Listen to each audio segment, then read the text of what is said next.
जी, बिस्मिल्लाहिर्रहमानिर्रहीम, अस्सलाम वालेकुम। तो पिछले लेक्चर में हम लोगों ने कुछ चीज़ें डिस्कस की थी। उसमें हम लोगों ने एक्सटर्नैलिटीज़ पढ़ा था, उसके अलावा सोशल कॉस्ट और प्राइवेट कॉस्ट पढ़ा था, सोशल बेनिफिट और प्राइवेट बेनिफिट पढ़ा था, और मैंने आपको उसकी डिफरेंट एग्जांपल्स भी दी थी कि एक्सटर्नैलिटीज़ कंजम्पशन में कैसे होती हैं और प्रोडक्शन में कैसे होती हैं। ये सारी चीज़ें हम लोगों ने डिस्कस की थी वहाँ पे। तो एक्सटर्नैलिटीज़ यानी हमने 5.2 सेक्शंस तक उसको मुकम्मल कर लिया था। 5.3 के अंदर जो है वो अब एक्सटर्नैलिटीज़ को दोबारा से हम लोग देख रहे हैं और उसको ग्राफ के ज़रिए भी देखेंगे अब दोबारा से। तो एक्सटर्नैलिटीज़ क्या हैं और उनको मैंने आपको बताया था कि एक्सटर्नैलिटीज़ का मतलब होता है एक्सटर्नल इफ़ेक्ट्स, याद है ना? External effects. तो एक्सटर्नल इफेक्ट्स आपको बताया था कि वो कुछ भी हो सकते हैं, पॉजिटिव भी हो सकते हैं, नेगेटिव। पॉजिटिव होगी तो उसे एक्सटर्नल बेनिफिट कहेंगे, that is called external benefit. और अगर नेगेटिव होंगे तो उसको हम एक्सटर्नल कॉस्ट कहेंगे। ठीक है ना जी? तो एक्सटर्नैलिटीज़ को एक दो नाम और भी देते हैं। एक्सटर्नैलिटीज़ को स्पिल ओवर इफेक्ट्स भी कहते हैं, स्पिल ओवर इफेक्ट्स। तो स्पिल ओवर इफेक्ट्स भी कहते हैं एक्सटर्नैलिटीज़ को, ये यहाँ पे लिखा भी हुआ है, स्पिल ओवर इफेक्ट्स। और इसके अलावा एक्सटर्नैलिटीज़ को ही आप एक और नाम भी देते हैं, इसको हम थर्ड पार्टी इफेक्ट भी कहते हैं, थर्ड पार्टी इफेक्ट्स भी कहते हैं इसको। ठीक है ना जी? तो ये नाम है इनके। अब इसमें समझने वाली बात क्या है? समझने वाली बात ये है कि ये ग्राफ एक्चुअली हम लोगों ने समझना है। बाकी मैंने ये इसकी चारों जो सॉर्ट्स थी, चारों जो इसकी फॉर्म्स थी, वो मैंने आपको समझा दी थी पिछले लेक्चर में कि positive externality in consumption, positive externality in production, negative externality in consumption और नेगेटिव एक्सटर्नैलिटी इन प्रोडक्शन, ये मैंने समझा दी थी। सिर्फ इसमें अब ग्राफ रहता है, वो ग्राफ मैं आपको समझा दूँ तो फिर आगे चलते हैं हम लोग।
जी, तो ये जनाब एक्सटर्नैलिटीज़ मैंने आपको समझाया था, nature of the externalities.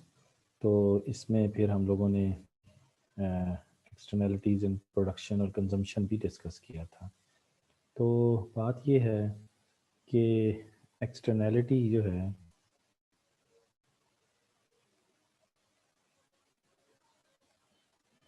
Externalities का मतलब है, मैं बार बार बता रहा हूँ कि इसका मतलब है एक्सटर्नल इफ़ेक्ट्स। तो एक्सटर्नल जो फैक्ट्स हैं वो इनको और क्या नाम देते हैं? इनको हम स्पिल ओवर इफेक्ट्स भी कहते हैं। इसके अलावा इसको हम थर्ड पार्टी इफेक्ट भी कहते हैं।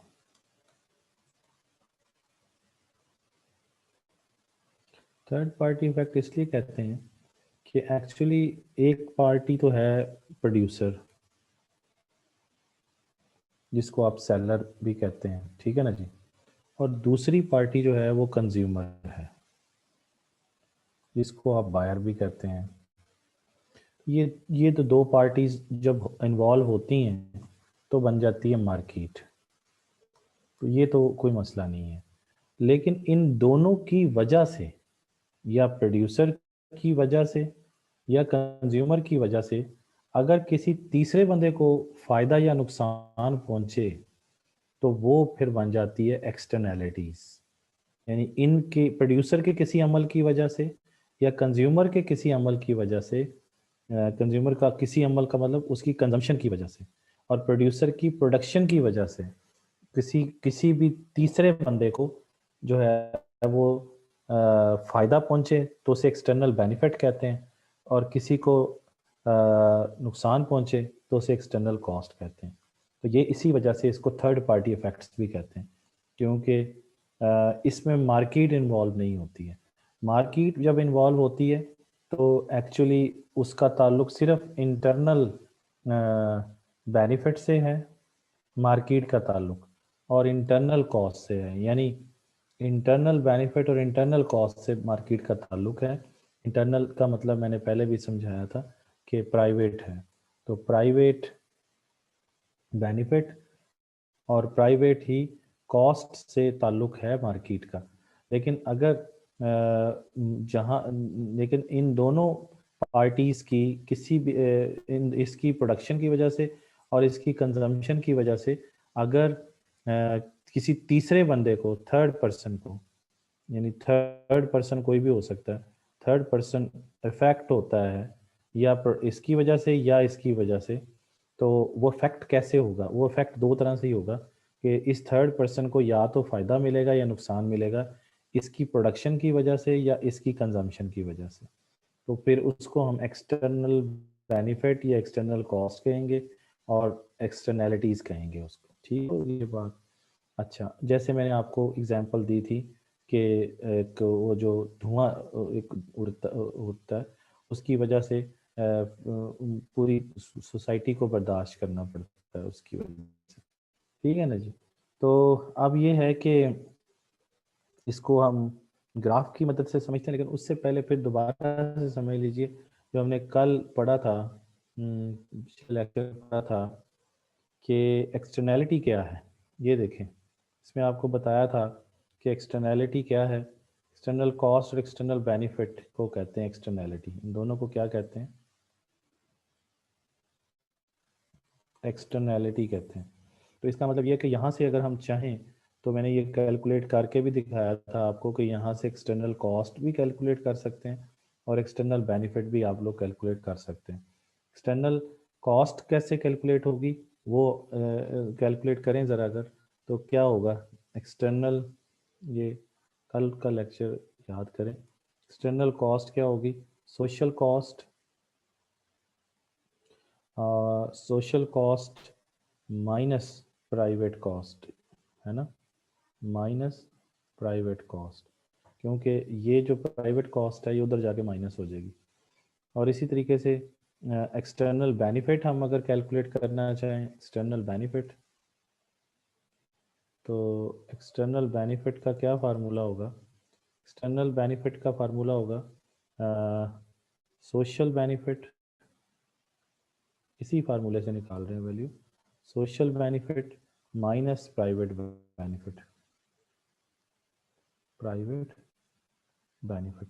और मैंने कल बताया था आपको कि सोशल कॉस्ट में चूंकि दोनों कॉस्ट ऐड हो जाती हैं, इंटरनल भी और एक्सटर्नल भी, इसलिए उसको टोटल कॉस्ट भी कहते हैं। और इसी तरीके से ये सोशल बेनिफिट में चूंकि दोनों बेनिफिट ऐड हो जाते हैं, इंटरनल बेनिफिट भी और एक्सटर्नल बेनिफिट भी, इसलिए इसको हम टोटल बेनिफिट भी कहते हैं। तो ये भी आप कह सकते हैं वहाँ पे। ठीक है, तो यहाँ से एक्सटर्नल बेनिफिट की इक्वेशन भी निकाल ली। अगर आप चाहें तो प्राइवेट बेनिफिट की इक्वेशन भी यहाँ से बन सकती है। प्राइवेट बेनिफिट क्या होगा? Social benefit minus external benefit. इसी तरीके से प्राइवेट कॉस्ट की जब आप इक्वेशन यहाँ से निकालेंगे, फाइंड आउट करेंगे प्राइवेट कॉस्ट की वैल्यू, तो होगा private cost is equal to social cost minus social cost minus external cost. ठीक है, तो ये आप कैलकुलेट कर सकते हैं यहाँ पे। अब आ जाइए कि इस चीज़ को हम अगर एक ग्राफ की मदद से देखना चाहें तो वो भी देख सकते हैं। तो वो क्या है? ग्राफ बनाते हैं।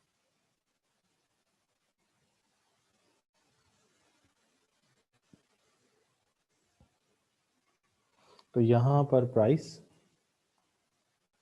ठीक है ना, ये प्राइस और यहाँ क्वांटिटी, यहाँ पर प्राइस और यहाँ पे क्या आ जाएगा, क्वांटिटी, ठीक है ना जी। अब आप यहाँ पे देखें तो आप सिंपली पहले सप्लाई कर्व बना लें।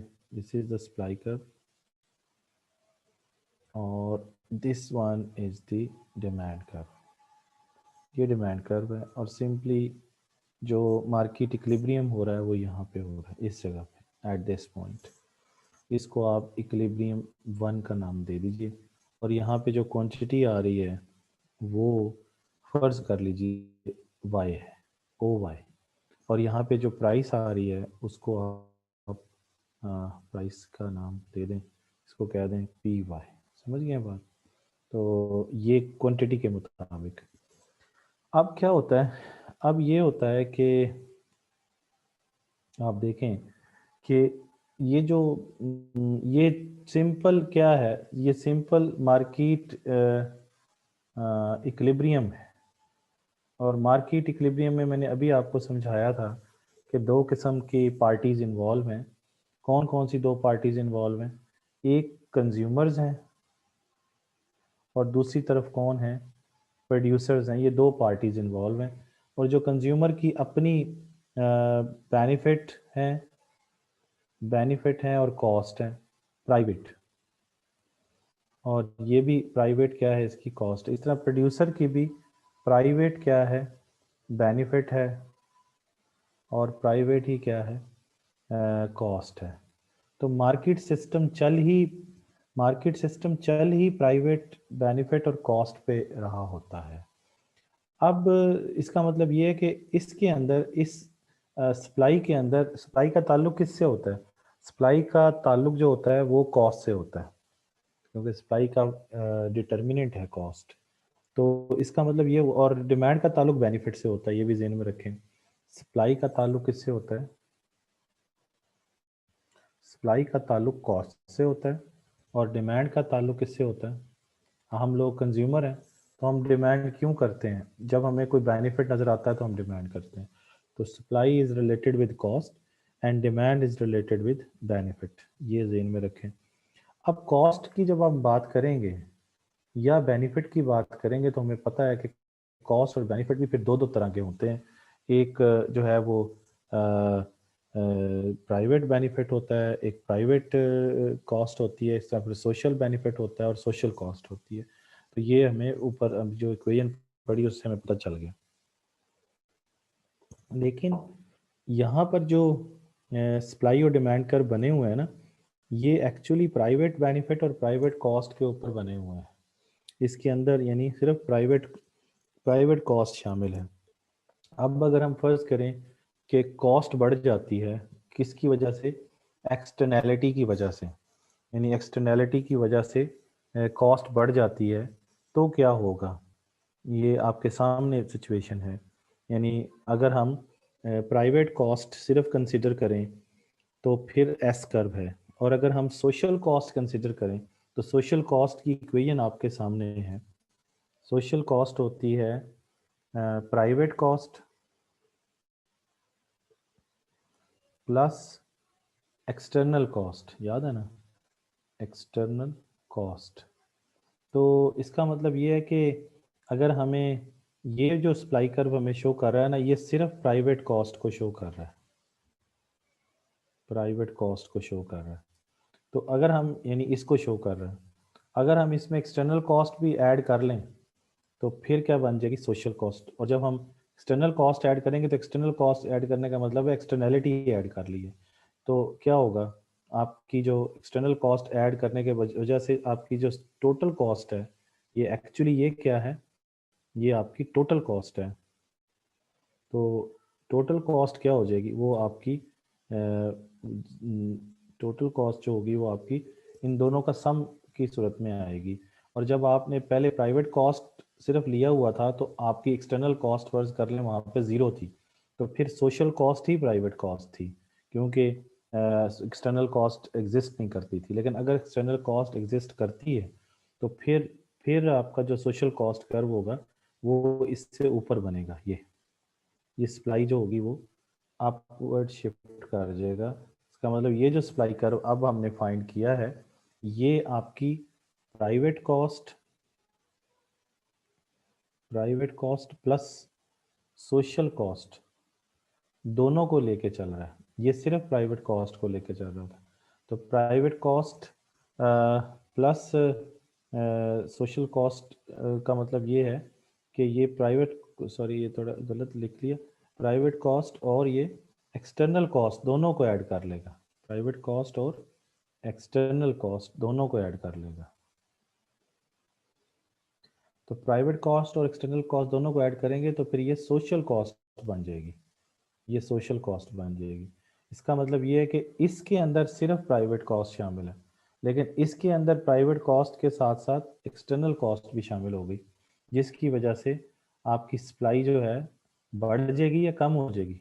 जब एक्सटर्नल कॉस्ट ऐड हो जाएगी तो टोटल कॉस्ट क्या हो जाएगी, बढ़ जाएगी। यानी एक्सटर्नल कॉस्ट की वजह से ड्यू टू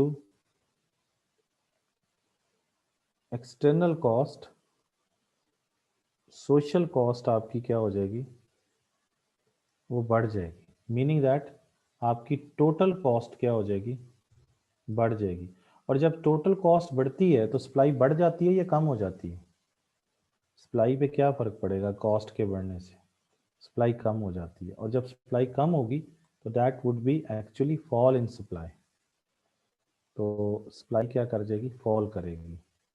और सप्लाई फॉल जब करेगी तो सप्लाई कर्व जो है वो S1 पे चला जाएगा। पहले क्या था वो, पहले वो S था, S से वो किधर चला जाएगा, S से वो S1 पे चला जाएगा। सप्लाई कम होगी।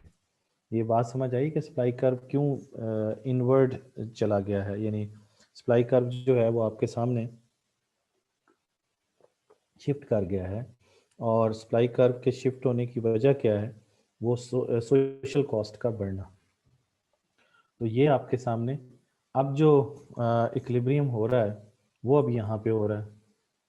इसका मतलब ये है कि ये प्राइवेट कॉस्ट है, तो इसके अंदर ये जो एडिशन किया है हमने, ये किस चीज़ का किया है, ये हमने एक्सटर्नल कॉस्ट का एडिशन किया है। ठीक है ना जी। तो एक्सटर्नल कॉस्ट के में इजाफा होने की वजह से अब इक्विलिब्रियम E1 से कहाँ पे चला जाएगा, E2 पे। और अब इसके नतीजे में जब कॉस्ट बढ़ेगी तो कॉस्ट के बढ़ने के नतीजे में सप्लाई फॉल करेगी। सप्लाई जब फॉल करेगी तो जाहिर सी बात है, सप्लाई जब कम होती है किसी भी चीज़ की तो प्राइस पे क्या फ़र्क पड़ेगा, प्राइस बढ़ जाएगी। क्योंकि जिस चीज़ की सप्लाई कम होगी उसकी कीमत बढ़ जाती है। मार्केट में अवेलेबल ही नहीं है तो उसकी सप्लाई उसकी कीमत तो जो है वो बढ़ेगी। और कीमत बढ़कर कहाँ पे चलेगी, ये फ़र्ज़ कर लें आउटपुट भी कम हो गई, आउटपुट कम हो गई और प्राइस जो है वो बढ़ गई। और प्राइस जो है वो पी वाई से बढ़कर पी एक्स, यानी एक्स आउटपुट प्रोड्यूस करने के नतीजे में प्राइस भी पी एक्स पे चलेगी। और वाई आउटपुट जब प्रोड्यूस कर रहे थे तो प्राइस पी वाई थी। तो रिजल्ट क्या निकला, रिजल्ट ये निकला कि प्राइस बढ़ गई। और दूसरा क्या हुआ कि आउटपुट में क्या आ गई है, आउटपुट में कमी आ गई है, क्योंकि सप्लाई क्या हो गई है, फॉल कर गई। सप्लाई फॉल करने की वजह क्या है, एक्सटर्नल कॉस्ट जो है वो इंक्रीज हुई है। एक्सटर्नल कॉस्ट इंक्रीज होने की वजह से सोशल कॉस्ट बढ़ी है। क्योंकि सोशल कॉस्ट क्या है, सोशल कॉस्ट इन दोनों का मजमुआ है, प्राइवेट कॉस्ट और एक्सटर्नल कॉस्ट का। जब हमने ये वाला रेड लाइन बनाई थी सप्लाई कर्व की तो ये सिर्फ प्राइवेट कॉस्ट को कंसिडर कर रहा था, सोशल कॉस्ट को नहीं कर रहा था। और मार्केट जो होती है ना, मार्केट के अंदर हम सोशल कॉस्ट को कंसिडर करते भी नहीं है, लेकिन ये हमने कंसिडर करके दिखाया कि अगर कर लें तो फिर सप्लाई और डिमांड पे क्या फ़र्क पड़ता है। ठीक हो गया जी। तो ये आपके सामने क्या फ़र्क पड़ता है। ये सिर्फ हमने कॉस्ट का ग्राफ बनाया, इस तरह बेनिफिट का भी बन सकता है, जो इधर नहीं बना हुआ, लेकिन बेनिफिट का भी ग्राफ बन सकता है अगर आप बनाना चाहें तो। उसमें ये होगा कि उसमें डिमांड कर्व शिफ्ट करेगा। अगर बेनिफिट में इजाफा होगा तो डिमांड कर्व राइटवर्ड शिफ्ट हो जाएगा, सप्लाई कर्व वही रहेगा। और अगर बेनिफिट में कमी आएगी तो सप्लाई कर्व डाउनवर्ड शिफ्ट हो जाएगा। तो इसमें आपकी बुक में भी नहीं बना हुआ, इधर भी नहीं है, मैंने भी नहीं बनाया। तो ये एक्चुअली जो ग्राफ बनाया हुआ है हमने, ये एक्सटर्नल कॉस्ट का ग्राफ है।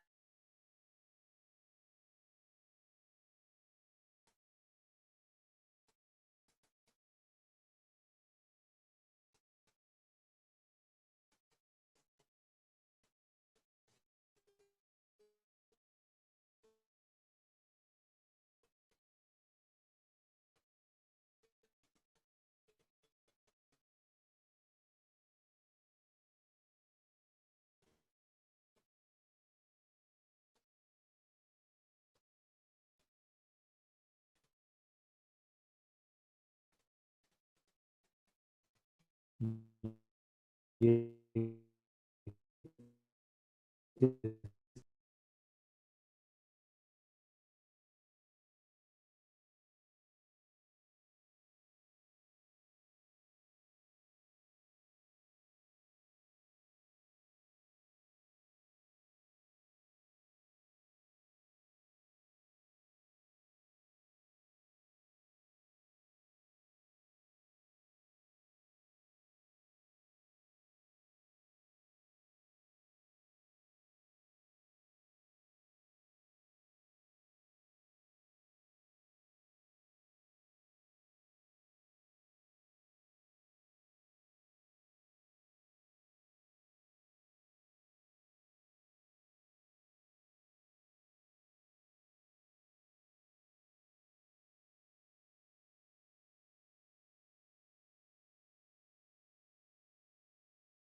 जी, तो हमारी डिस्कशन हो रही थी इसके ऊपर। अगर हम यहाँ पे ग्राफ में देखें यहाँ पे, तो आपको नज़र आएगा कि यहाँ पर भी वही चीज़ है जो मैंने भी आपको ग्राफ में समझाई है। ठीक है ना जी। यहाँ पर बेसिक इक्विलिब्रियम यहाँ पे हो रहा है, जिसको E1 कह लें। ये जो सप्लाई कर्व है, ये सिर्फ प्राइवेट कॉस्ट को रिफ्लेक्ट कर रहा है, लेकिन ये जो सप्लाई कर्व है, ये दूसरे वाला सप्लाई कर्व, ये टोटल कॉस्ट को शो कर रहा है। और टोटल कॉस्ट में आपको पता है, total cost mean social cost, और सोशल कॉस्ट का आपको पता है कि उसमें प्राइवेट कॉस्ट और एक्सटर्नल कॉस्ट दोनों शामिल होती हैं। तो ये रिजल्ट हमें मिल गया। तो पहला, ये कॉस्ट के एक्सटर्नल कॉस्ट बढ़ने की वजह से सप्लाई कम हुई है, और ये सप्लाई कर्व इस तरफ को मूव किया, यानी ये फॉल किया है इसने। और उसके नतीजे में कीमत में क्या हुआ है, इजाफा हो गया, और क्वांटिटी में क्या हो गया, कमी हो गई। ये एक्सटर्नल एक्सटर्नल कॉस्ट का ग्राफ बना हुआ है, क्योंकि इसमें हमने सप्लाई कर्व को शिफ्ट किया है। अगर डिमांड कर्व को शिफ्ट करेंगे तो वो एक्सटर्नल बेनिफिट का ग्राफ बन जाएगा। वो भी बना सकते हैं, क्योंकि इस क्वेश्चन एक्सटर्नैलिटीज़ का है। ये देखें कि फॉर एग्जांपल अगर हम बना लें इसको ओपनिंग,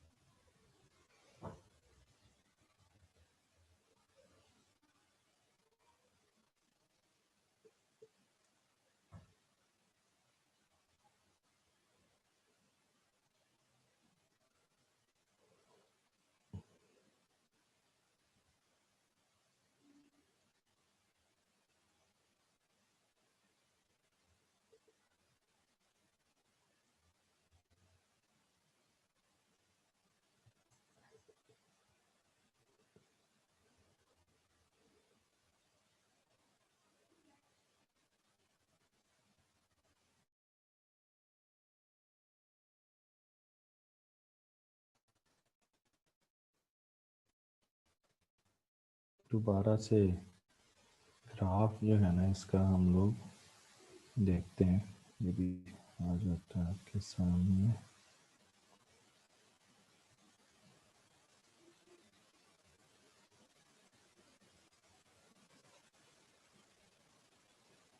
ये ग्राफ है जो कि अभी मैंने बनाया था, और मैंने आपको बताया था कि इसमें क्या हो गया, क्वांटिटी जो है वो कम हो गई और प्राइस में क्या हो गया, इजाफा हो गया। ये पी एक्स का नाम दे दिया था हमने, ठीक है ना जी। और ये जो है ये सप्लाई कर्व जो है ये शो कर रहा है कि इसमें इतनी एक्सटर्नल कॉस्ट का क्या किया हमने, इजाफा किया। बहरहाल ये क्लियर होगी हमें सारी बातें। अब हम क्या करते हैं, अब हम अगला टॉपिक पढ़ते हैं। बहरहाल वो टॉपिक है पब्लिक गुड और सोशल गुड। तो इसमें मेरा ख्याल है कोई इशू नहीं होगा आपको, क्योंकि इसमें मैंने आपको ये किया बताया है कि आम तौर पर जब आप लोग सिंपली मार्केट इक्विलिब्रियम करते हैं तो उसमें जैसे ये सप्लाई कर्व है, ये डिमांड कर्व है, तो इसमें अंडरस्टूड है कि इसमें ये जो सप्लाई है ना ये किसी कॉस्ट की बेस पे बना हुआ है, क्योंकि सप्लाई का ताल्लुक कॉस्ट से है, और इसमें प्राइवेट कॉस्ट के ऊपर ही हम बात कर रहे होते हैं जो उस प्रोड्यूसर की आई होती है।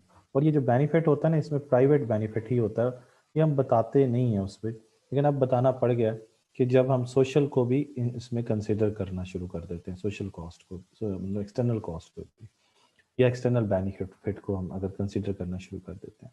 तो बहरहाल this is end of the story. Next जो है टॉपिक वो है पब्लिक गुड्स। पब्लिक गुड्स और वर्सेस प्राइवेट गुड। ये प्राइवेट गुड वैसे आपके सिलेबस में नहीं है, लेकिन ये साथ ही समझनी पड़ेगी आपको, क्योंकि ये इकट्ठे ही समझी जाती है। पब्लिक गुड को सोशल गुड भी कहते हैं, पब्लिक गुड को सोशल गुड भी कहते हैं। अब ये पब्लिक गुड और सोशल गुड होती क्या है और प्राइवेट गुड क्या होती है, ये समझते हैं। देखें जी, अ, दो प्रॉपर्टीज हैं। पहली प्रॉपर्टी है नॉन राइवल कंजम्पशन, ये मैं और दूसरी प्रॉपर्टी है non excludability.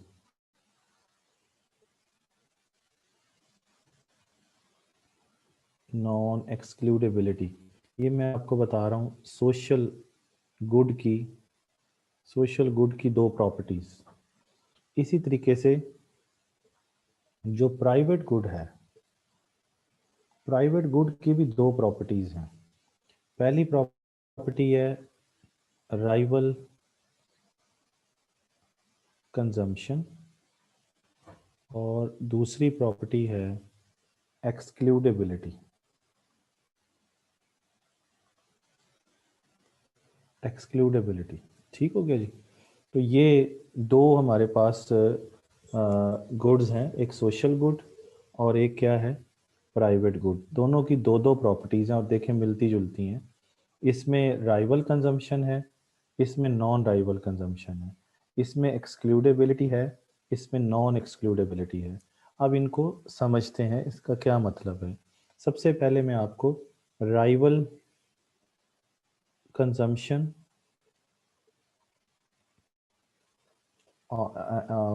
And non rival consumption समझा दूं, यानी ये दोनों इकट्ठी समझा दूं आपको।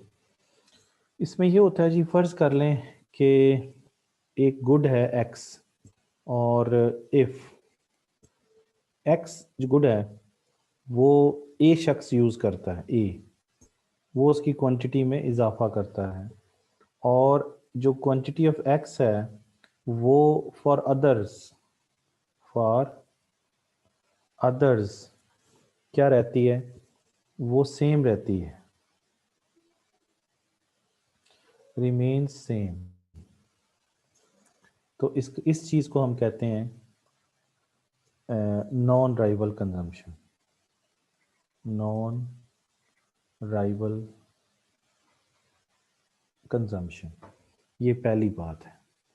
दूसरी चीज ये है कि अगर एक्स चीज को ए इस्तेमाल करे, ए शख्स, एक्स प्रोडक्ट है, ए बंदा है, वो अगर उसको यूज करता है और उसके नतीजे में एक्स चीज की क्वांटिटी जो है वो फॉर अदर्स क्या हो जाती है, वो कम हो जाती है, तो इस चीज को हम कहते हैं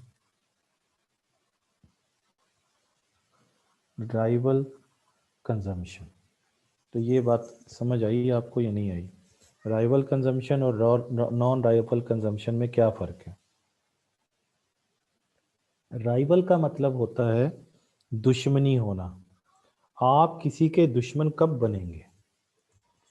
जब वो आपकी चीज खा जाएगा, जब वो आपका हिस्सा खा जाएगा, आप उसके दुश्मन बन जाएंगे। तो यहाँ देखें, अगर एक्स चीज है और एक्स फर्ज कर लीजिए कि ये प्रोडक्ट है जिसे हम पिज़्ज़ा कहते हैं, ठीक है। अब ये पिज़्ज़ा है, इसको हम एक्स कह रहे हैं। कौन एक्स? ये जो एक्स मैंने यहाँ पे कहा था, एक्स चीज।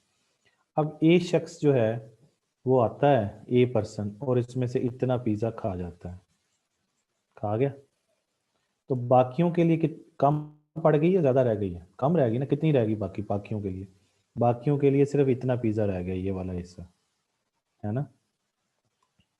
बाकियों के लिए ये वाला हिस्सा रह गया, ये वाला सारा, ये वाला, देख रहे हैं, ये वाला हिस्सा बाकियों के लिए रह गया। तो इसका मतलब है कि ए के इस हिस्से को खाने की वजह से, किस हिस्से को? ये वाला हिस्सा खाने की वजह से ये वाला हिस्सा खा लें, अगर आप इसको खा लेंगे तो ये देखें क्या होगा। ये वाला हिस्सा आप खा लें तो ये आहिस्ता आहिस्ता कम होना शुरू हो जाएगा। जब कम होगा तो दूसरों के लिए क्या हो जाएगा? दूसरों के लिए दूसरे आपके दुश्मन होना शुरू हो जाएंगे। तो आपकी ऐसे ऐसी कंजम्पशन जिससे दूसरे के लिए वो चीज़ कम हो जाए, तो वो राइवल कंजम्पशन है। यानी आपका ऐसा खर्च या आपकी ऐसी क्वांटिटी का इस्तेमाल जिसके नतीजे में उसी चीज़ की क्वांटिटी दूसरे लोगों के लिए कम हो जाए, तो समझे राइवल कंजम्पशन। राइवल कंजम्पशन समझ आ गया आपको? इसी तरीके से अगर आप फॉर एग्जांपल, ये राइवल कंजम्पशन का मतलब ये है कि आपने प्राइवेट गुड का पहली प्रॉपर्टी समझ ली है कि राइवल का क्या मतलब होता है। अब जितना मतलब एक्स चीज खाते जाएगा ए शख्स, दूसरे के लिए वो कम होती चली जाएगी। और मैंने यही कहा था, जब एक्स चीज की क्वांटिटी दूसरे लोगों के लिए कम होना शुरू हो जाए, तो समझें कि ए की ये जो ए का ये इस्तेमाल है, ए शख्स का एक्स चीज का जो इस्तेमाल है, वो दूसरों के लिए क्या है, दूसरे उसको समझेंगे ये राइवल है, तो राइवल कंजम्पशन वो उसकी हो जाएगी। कोई समझ आ गई? मैं आइसक्रीम खा रहा हूँ या मैं चॉकलेट खा रहा हूँ, तो जो जो मैं खाता जा रहा हूँ, आपके लिए वही चॉकलेट या वही आइसक्रीम कम होती जा रही है, तो मेरी ये कंजम्पशन राइवल कंजम्पशन हो जाएगी, जिसके नतीजे में आप मेरे राइवल बन जाएंगे, यानी मेरे दुश्मन बन जाएंगे कि आप ये खाने की वजह से हमारे लिए कम बची है। लेकिन अगर ऐसा ना हो, मेरे एक्स चीज़ के इस्तेमाल करने से, ए यानी ए मीन्स मैं हूँ, वो मैं उसको खा रहा हूँ, इस्तेमाल कर रहा हूँ, लेकिन दूसरों के लिए वो क्या रहती है? सेम रहती है। अगर दूसरों के लिए वो सेम है तो फिर वो मेरे राइवल क्यों बनेंगे? वो फिर मेरे राइवल नहीं बनते।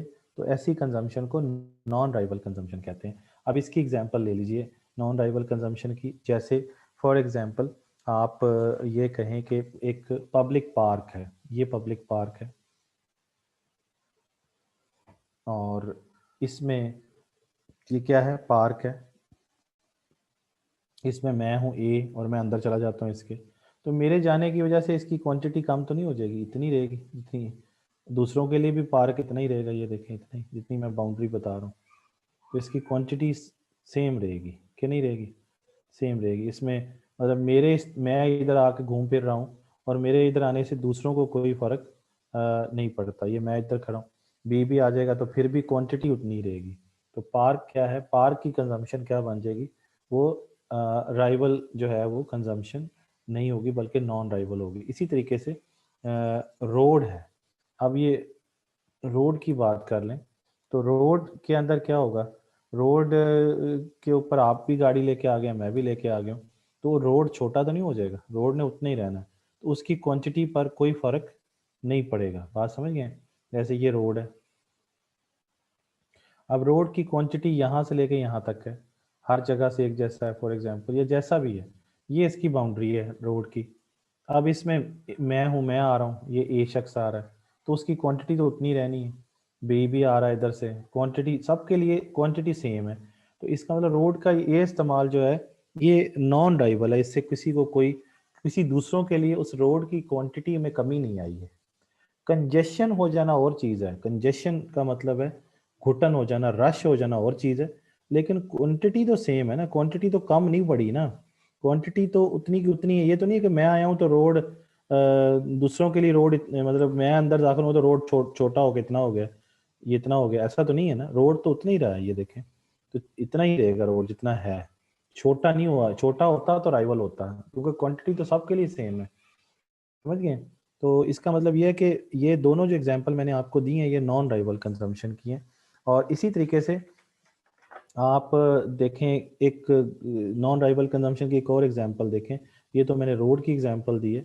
इसी तरीके से आप देखें कि ये आपकी गली है और इसके अंदर एक लाइट जल रही है, ये लाइट जल रही है, ये लाइट जल रही है। अब मैं गुजरा हूँ यहाँ से, ए शख्स गुजरा है, तो इसकी रोशनी जो है, इसकी रोशनी मेरे लिए भी उतनी है जितनी बाकी लोगों के लिए, बी के लिए भी उतनी रोशनी है। तो स्ट्रीट लाइट क्या है, स्ट्रीट लाइट के नीचे अगर मैं खड़ा हूँ तो उसकी कंज्यूम मैं कर रहा हूँ, तो बाकियों को लिए भी उतनी ही लाइट अवेलेबल है जितनी मुझे अवेलेबल है। तो इसमें कोई क्वांटिटी में कमी नहीं आई है, समझ गए। तो स्ट्रीट लाइट भी क्या है, पब्लिक गुड बन जाएगी या सोशल गुड बन जाएगी, क्योंकि सोशल गुड की प्रॉपर्टी ये है या पब्लिक गुड की प्रॉपर्टी ये है कि नॉन राइवल कंजम्पशन होती है। नॉन राइवल कंजम्पशन मीन्स कि मेरी कंजम्पशन से उसी चीज़ की क्वांटिटी दूसरों के लिए कम नहीं होती। तो मैंने एग्जांपल दे दी आपको, क्लियर होगी बात। पिज़्ज़ा जो है ये प्राइवेट गुड है, क्यों प्राइवेट गुड है, क्योंकि इसके इस्तेमाल करने से दूसरों के लिए इसी चीज़ की क्वांटिटी क्या होती जा रही है, ये कम होगी। इतना पिज़्ज़ा बाकी बचा रही है सिर्फ इतना, जिसको मैंने रेड किया अब, ये तो मैं खा गया हूँ, ये वाला हिस्सा तो मैं खा गया हूँ, ये वाला इतना हिस्सा, तो बाकी ये वाला हिस्सा बच गया ना, ये वाला, तो ये कम हो गई। ये क्वांटिटी जब कम हो जाएगी तो राइवल कंजम्पशन होगी। इधर पार्क की क्वांटिटी भी कम नहीं हुई थी, इधर रोड की क्वांटिटी भी कम नहीं हुई थी, इधर स्ट्रीट लाइट की रोशनी कम नहीं हुई थी किसी भी तरह से। तो ये स्ट्रीट लाइट भी क्या है, वही है, पब्लिक गुड है या दूसरा है। इसी तरीके से गार्डन की मैंने एग्जांपल दी, यानी पार्क की एग्जांपल दी। इसी तरीके से मैं डिफेंस की एग्जांपल दे रहा हूँ। तो पाकिस्तान है, तो पाकिस्तान का ये फॉर एग्जांपल ये पाकिस्तान का मैप है। तो इन्होंने पाकिस्तान ने क्या किया, वो यहाँ पे एंटी मिसाइल सिस्टम नाफिज किया हुआ है। तो एंटी मिसाइल सिस्टम जो है वो किसके लिए है, ये सबके लिए है ना, ये सब के लिए इसकी क्वांटिटी सबके लिए सेम है। ये नहीं है कि ये जी हम कहें कि ये लाहौर वालों को निकाल दें इसमें से या कराची वालों को निकाल दें इसमें से, कैसे निकाल सकते हैं। तो निकालना चाहें तो बड़ा नुकसानदेह हो सकता है, तो निकाल नहीं सकते आप लोग, क्योंकि इसकी क्वांटिटी सबके लिए सेम है।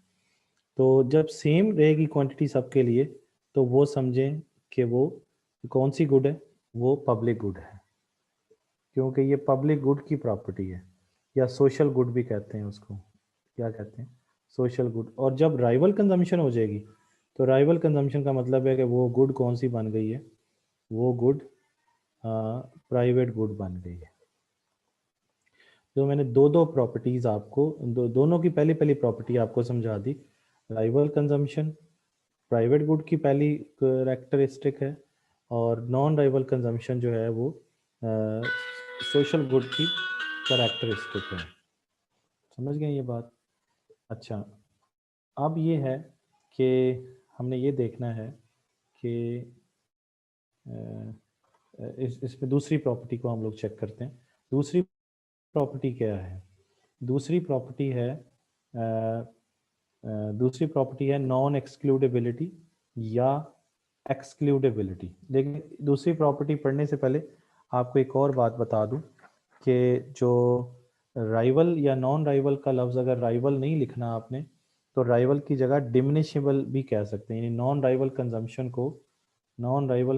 को आप नॉन डिमिनिश नॉन डिमिनिशेबल कंजम्पशन भी कह सकते हैं। और इसको राइवल कंजम्पशन को क्या कह सकते हैं, इसको आप कह सकते हैं डिमिनिशेबल कंजम्पशन। डिमिनिशेबल का मतलब है जो कम होती चली जाए, नॉन डिमिनिशेबल का मतलब है जो कम ना हो। इधर देखें तो ये राइवल थी, तो राइवल में ये कम हो रही थी, ये देखें डिमिनिश हो रही थी। डिमिनिश मीन्स कम होना, और नॉन डिमिनिश का मतलब कम ना हो यानी सेम रहे, तो ये नॉन राइवल हो जाती है। ठीक है, अब नॉन एक्सक्लूडेबिलिटी और एक्सक्लूडेबिलिटी में फ़र्क देखिए। एक्सक्लूडेबिलिटी का मतलब है एक्सक्लूजन। एक्सक्लूजन का मतलब है किसी को उसके इस्तेमाल से रोक देना। अब आप ही बताइए, क्या हम किसी को अगर हमारे पास ये पिज़्ज़ा है तो मैं उसको एक्सक्लूड कर सकता हूँ, और एक्सक्लूड करने की बुनियाद क्या है? Exclusion is based on payment और प्राइस। जब आप पे कर देते हैं किसी चीज़ के लिए तो आप दूसरों को एक्सक्लूड कर देते हैं। जैसे फॉर एग्जांपल आप सिनेमा में जाते हैं और सिनेमा में आप इस सीट की, ये सीट नंबर 12 की टिकट खरीद लेते हैं, तो अब इस 12 नंबर सीट पर कोई दूसरा शख्स जो है नहीं बैठ सकता। इस 12 नंबर सीट पर कोई दूसरा शख्स नहीं बैठ सकता। क्यों? और इसको लोग कहेंगे ये प्राइवेट है, ये प्राइवेट गुड है। समझ आई बात कि नहीं? अ,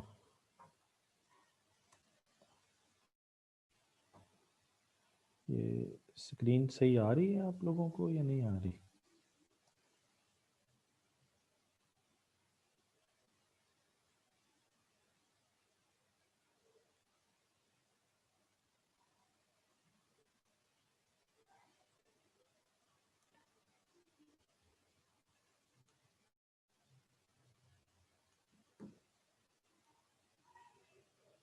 अच्छा, स्क्रीन सही नहीं आ रही, तो कहाँ तक सही नज़र आई है आप लोगों को स्क्रीन?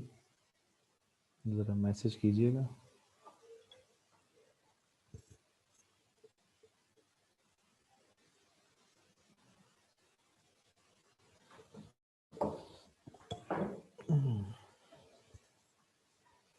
अच्छा, दोबारा स्क्रीन में शेयर करता हूँ। जी, अब आ रही है स्क्रीन नज़र? स्क्रीन देखें दोबारा से। जी, अब देखिए स्क्रीन नज़र आ रही है?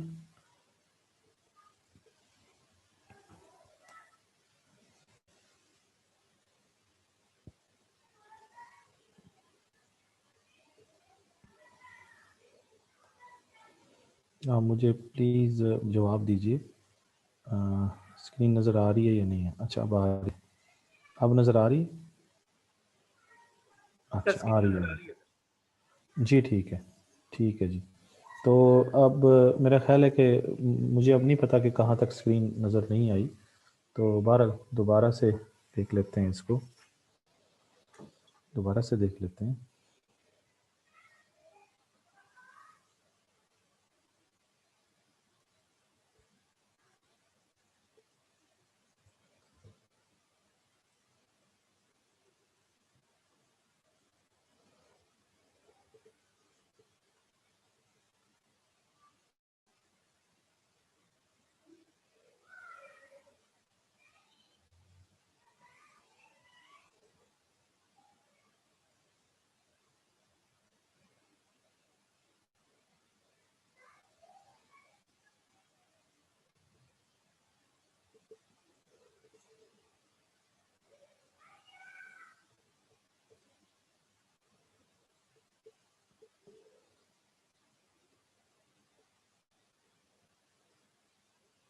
जी, ये मैं आपको ये समझा रहा था कि ये स्क्रीन थी जो मैं शो कर रहा था आपको यहाँ पर।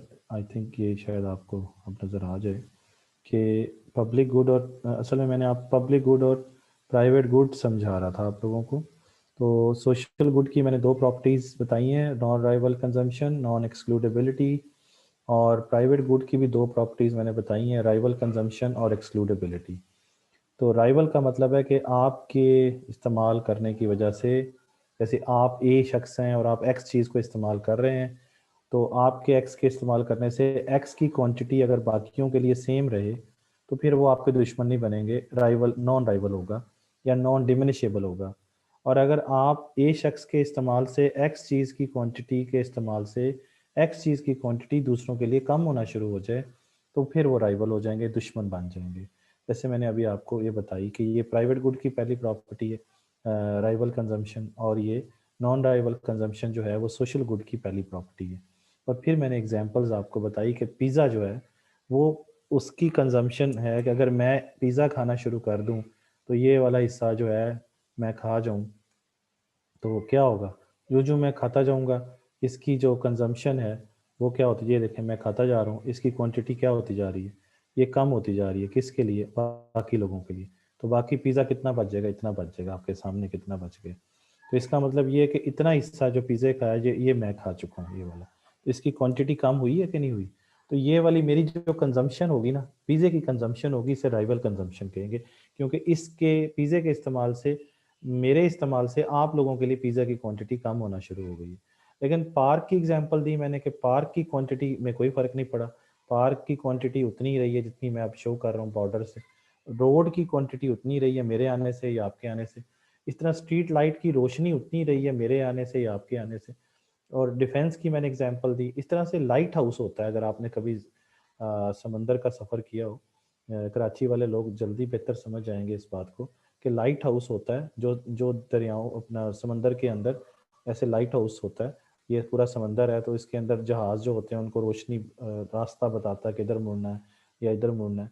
तो वो लाइट हाउस क्या है, उसकी जो लाइट है या उसकी जो कंजम्पशन है वो ये ए जहाज़ भी कर रहा है, ये बी जहाज़ भी कर रहा है, तो उसकी क्वांटिटी को कमी आएगी। बी वाला भी देख के मुड़ जाएगा, बी वाला इधर मुड़ जाएगा, फॉर एग्जांपल ए वाला इधर मुड़ जाएगा। तो ये लाइट हाउस तो सबके लिए सेम है, उसकी क्वांटिटी सबके लिए सेम है, उसकी क्वांटिटी में कमी नहीं आ जाएगी। समझ आई बात? और इस तरह से अगली जो मैं प्रॉपर्टी बता रहा था वो ये था कि नॉन एक्सक्लूडेबिलिटी। नॉन एक्सक्लूडेबिलिटी और एक्सक्लूड, एक्सक्लूड कहते हैं खारिज कर देना, बाहर निकाल देना, ठीक है ना जी। अब प्राइवेट गुड में आप एक्सक्लूड कर सकते हैं। जैसे आपका प्राइवेट घर है तो आप किसी किसी को अंदर नहीं आने दे सकते, ठीक है। लेकिन पार्क के अंदर आप ये नहीं कह सकते कि आप जो है ना आप अंदर नहीं आ सकते। पार्क तो सबके लिए है, रोड सबके लिए है, समझ रहे हैं?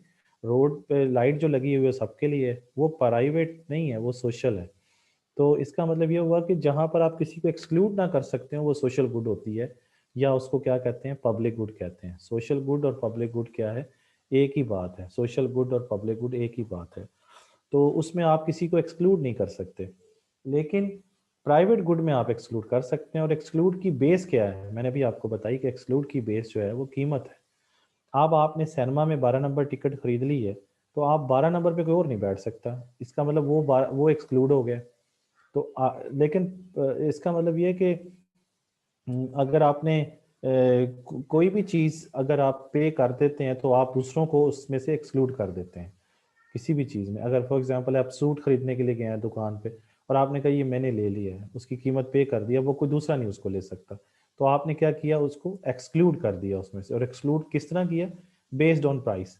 लेकिन इधर जब सोशल गुड में आते हैं तो यहाँ आप किसी को एक्सक्लूड नहीं कर सकते, तो क्योंकि यहाँ पर तो आप पैसे पैसे ही नहीं देते हैं, क्योंकि पार्क है और ये प्राइवेट पार्क ना हो, गवर्नमेंट का पार्क है और इसमें हर कोई बंदा जा सकता है। रोड है, वो सारे लोग जा सकते हैं, उसमें किसी को कोई ये नहीं कह सकता कि तुम्हारे बाप का रोड है, तो बाप का नहीं है, ये सबका रोड है।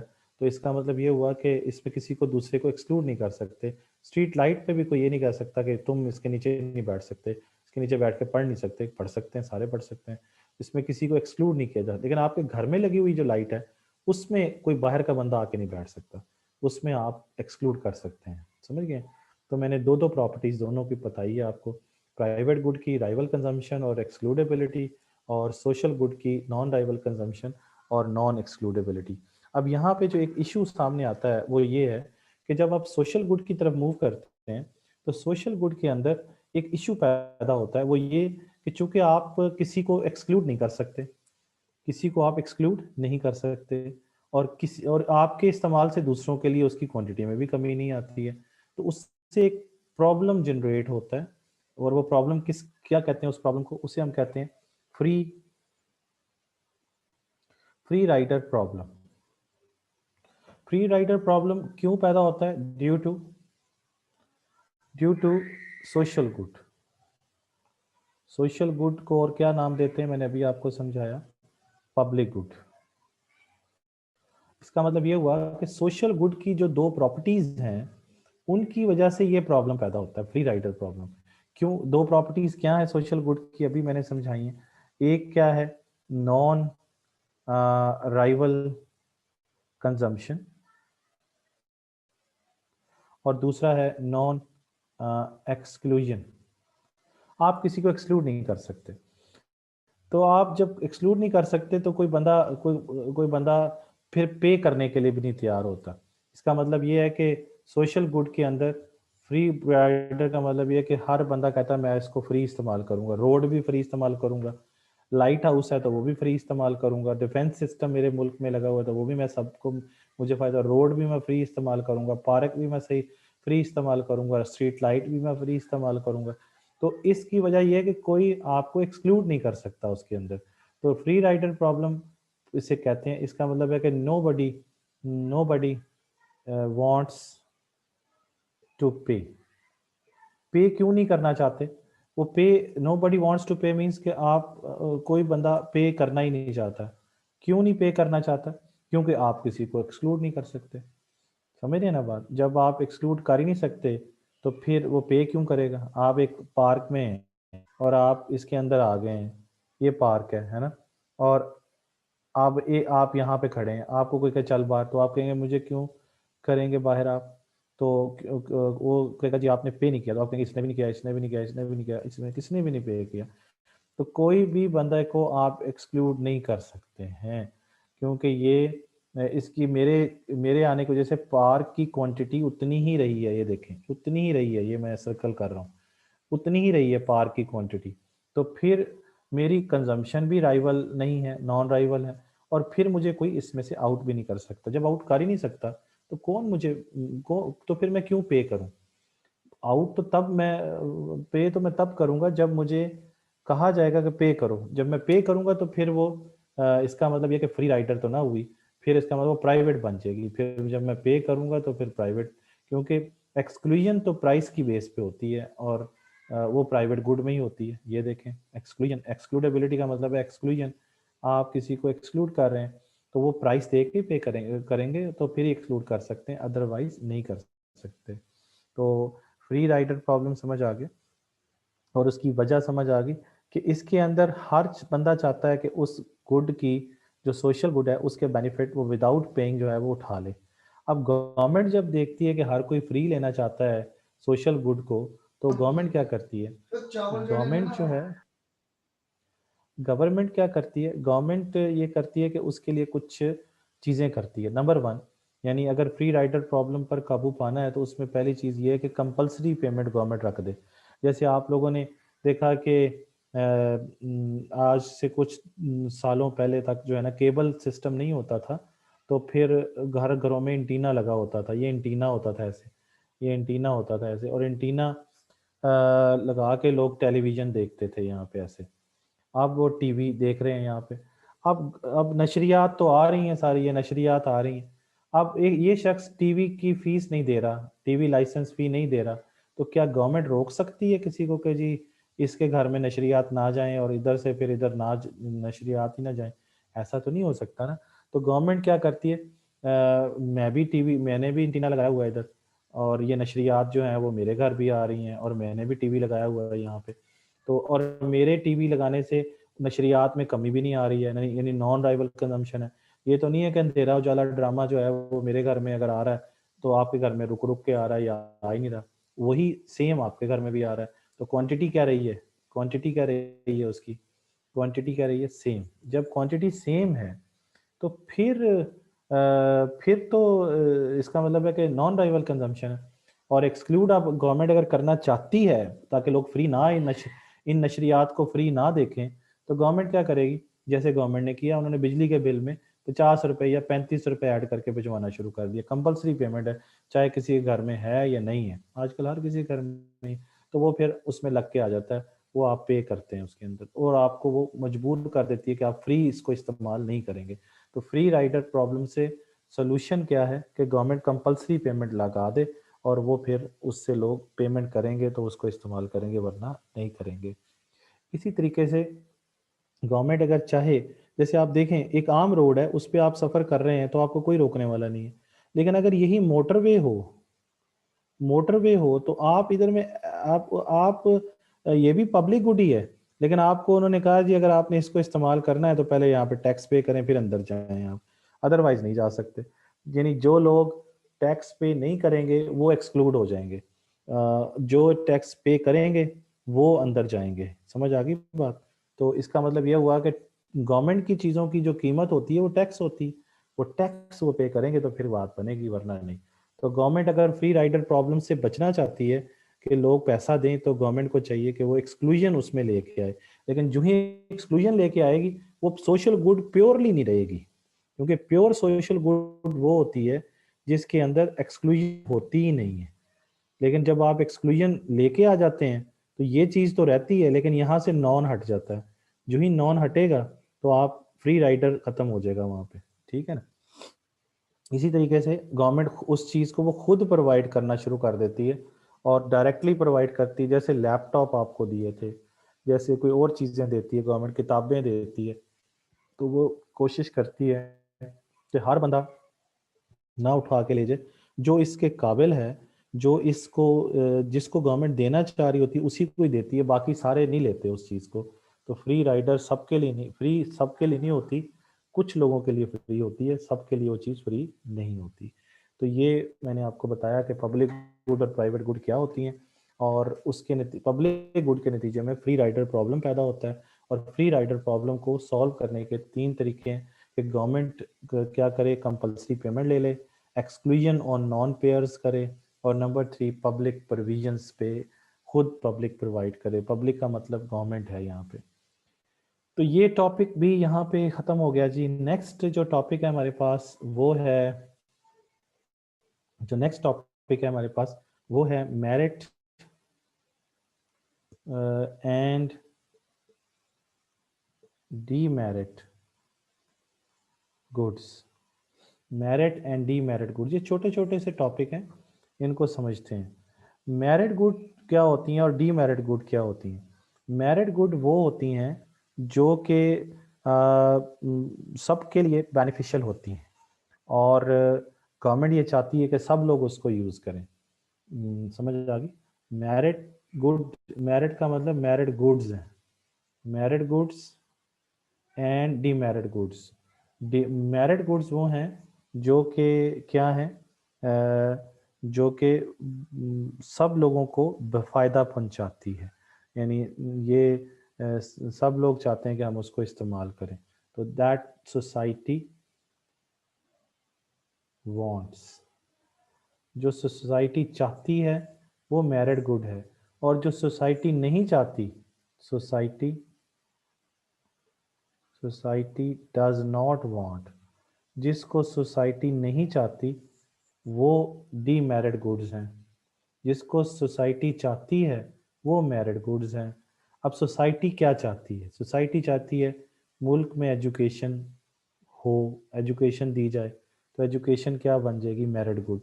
सोसाइटी एक वक्त में हमारा मुल्क में हम चाहते थे कि लोड शेडिंग जो है, लोड शेडिंग ऑफ इलेक्ट्रिसिटी वो ख़त्म हो जाए, तो ये सारी सोसाइटी चाहती है। तो ये लोड शेडिंग ऑफ इलेक्ट्रिसिटी, यानी no no no load shedding of electricity जो है वो मेरिट गुड बन गई। इस तरह आज आज भी हम चाहते हैं कि हमें हेल्थ फैसिलिटीज़ प्रोवाइड की जाएं, तो हेल्थ मेरिट गुड बन जाएगी। इस तरह हम चाहते हैं हमारे मुल्क में रोड्स हों, तो रोड की डिमांड मेरिट गुड बन जाएगी। तो ये सारी बातें समझ आ गई आपको, मेरिट गुड क्या है। इस तरह से डीमेरिट गुड पे आ जाएं, जो सोसाइटी नहीं चाहती। अब सोसाइटी क्या नहीं चाहती, उन्हें हम कहते हैं सोशल बैड्स। सोशली जो बैड हैं, अब वो सोसाइटी नहीं चाहती। क्या नहीं चाहती? फॉर एग्जांपल सोसाइटी जो है वो हमारे मुल्क के अंदर वो वाइन या शराब नहीं चाहती। नहीं समझ आई बात? इसी तरीके से हम ये चाहते हैं कि सिगरेट फॉर एग्जांपल हम नहीं चाहते, तो वो tobacco, no tobacco, no wine, ये क्या है। लेकिन अगर आप नो लगाएंगे तो वो मैरिड गुड बन जाएगी। लेकिन अगर चाहते हैं कि ये लीकर ना हो, बाकी चीज़ें ना हो, तो ये क्या है, सोसाइटी चाहती है कि उस मुल्क के अंदर टोबैको भी ना हो, है ना। तो ये चीज़ें हैं जो कि आप सोशल बैड्स में लेके आएंगे। यानी सोसाइटी लीकर नहीं चाहती, सोसाइटी टोबैको नहीं चाहती। इस तरीके से सोसाइटी जो है वो high fuel consumption, high fuel consumption cars नहीं चाहती, जिसका मतलब फ्यूल ज़्यादा लगता हो। कोई चाहेगी सोसाइटी के हमारे मुल्क में वो कार आ जाए जो ज़्यादा पेट्रोल यूज़ करे, तो वो सोसाइटी नहीं चाहती। जो सोसाइटी नहीं चाहती हैं, ये तीन बातें मैंने आपको बताई, ये तीनों चीज़ें फॉर एग्ज़ाम्पल ये सोसाइटी नहीं चाहती। तो ये डीमेरिट गुड्स हैं जिसको सोसाइटी वोट ही नहीं देती। तो ये कोई मुश्किल सवाल नहीं था। इसका मतलब ये है कि ये वो चीज़ें हैं जो सोसाइटी क्यों नहीं चाहती, क्योंकि ये हार्मफुल हैं। ये क्या है, ये हार्मफुल हैं, और इनकी प्रोडक्शन भी हार्मफुल है और इनकी कंजम्पशन भी हार्मफुल है। प्रोडक्शन और कंजम्पशन इज हार्मफुल, इसलिए सोसाइटी नहीं चाहती। और इधर सोसाइटी क्यों चाहती है, क्योंकि ये बेनिफिशियल है, बेनिफिशियल है फॉर सोसाइटी, तो इसलिए चाहती है वो। तो मेरिट और डीमेरिट गुड समझ आ गया आपको। और अगर आप देखते हैं कि गवर्नमेंट अगर ये चाहती है कि मेरिट गुड में मेरिट गुड्स की कंजम्पशन में इजाफा हो, तो गवर्नमेंट क्या करती है, उसके स्टेप्स हैं कि गवर्नमेंट वो फ्री देना शुरू कर देती है। जैसे एजुकेशन फ्री देती है, हेल्थ फ्री देती है, रोड्स की एक्सेस दे देती है, लोड शेडिंग ख़त्म कर देती है।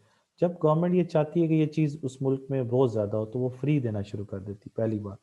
दूसरी बात ये है कि गवर्नमेंट अगर फ्री नहीं देती तो गवर्नमेंट उन चीज़ों को सस्ते देना शुरू कर देती है, यानी उसको सब्सिडाइज कर देती है ताकि लोगों को वो सस्ती मिले। फिर अगर गवर्नमेंट ये चाहती है कि वो लोग उसको लाजमी इस्तेमाल करें, क्योंकि सोसाइटी भी यही चाहती है, तो गवर्नमेंट उसको कंपलसरी कर देती है। जैसे कहते हैं जी, कई मुल्कों में अगर आप अपने बच्चों को स्कूल नहीं भेजते, जैसे मैं आपको बता रहा हूँ यूके में रहा हूँ, तो यूके में अगर आप अपने बच्चों को स्कूल नहीं भेजते तो पुलिस ले जाएगी आपको कि आपने क्यों बच्चों को घर में रखा हुआ है। तो वो आप स्कूल भेजना पड़ेगा आपको, क्योंकि सोसाइटी कहती है कि बच्चों को भेजना है। तो कंपलसरी जो है वो सर्विस जो है वो आपको प्रोवाइड की जाएगी और आप उसको यूज़ भी करेंगे। अब अगली चीज़ है कि सोसाइटी जिनको नहीं चाहती है उनको कैसे मज़ीद रोका जा सकता है कि लोग इनको इस्तेमाल ना करें, ताकि क्योंकि ये सोशल बैड्स हैं, क्योंकि ये हार्मफुल हैं सोसाइटी के लिए। तो उसके लिए गवर्नमेंट क्या करे। पहली बात ये है कि गवर्नमेंट इनकी प्रोडक्शन और इनकी मार्केटिंग को प्रोहिबिट कर दे, यानी उसको मना कर दे, उनको बनाए ही ना। दूसरी चीज़ है कि अगर बना भी रहे हैं लोग, तो उस पे इतना टैक्स लगा दे कि वो बहुत महंगी हो जाए। इसलिए बजट में आप देखें तो सबसे ज़्यादा टैक्स सिगरेट पे लगा होता है, पान छालिया पे लगाया होता है, क्योंकि गवर्नमेंट नहीं चाहती कि लोग ये इस्तेमाल करें। इस तरीके से फिर गवर्नमेंट क्या करती है, गवर्नमेंट जो उसके अल्टरनेटिव होते हैं, जो अच्छी चीज़ें होती हैं, उनको सब्सिडाइज करना शुरू कर देती है और उनको पब्लिसिटी करती है ताकि लोग उसको इस्तेमाल करें, जो कि डीमेरिट गुड्स नहीं है। ठीक हो गया जी। तो ये भी एक छोटा सा टॉपिक था, ये भी ख़त्म हो गया। नेक्स्ट टॉपिक जो है वो क्या है, नेक्स्ट टॉपिक है पॉल्यूशन पॉलिसी।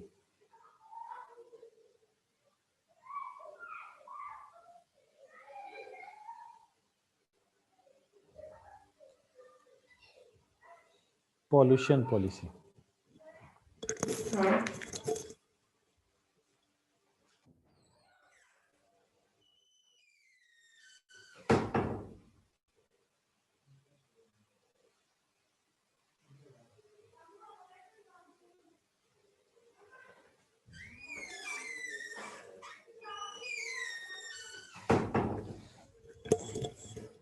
जी।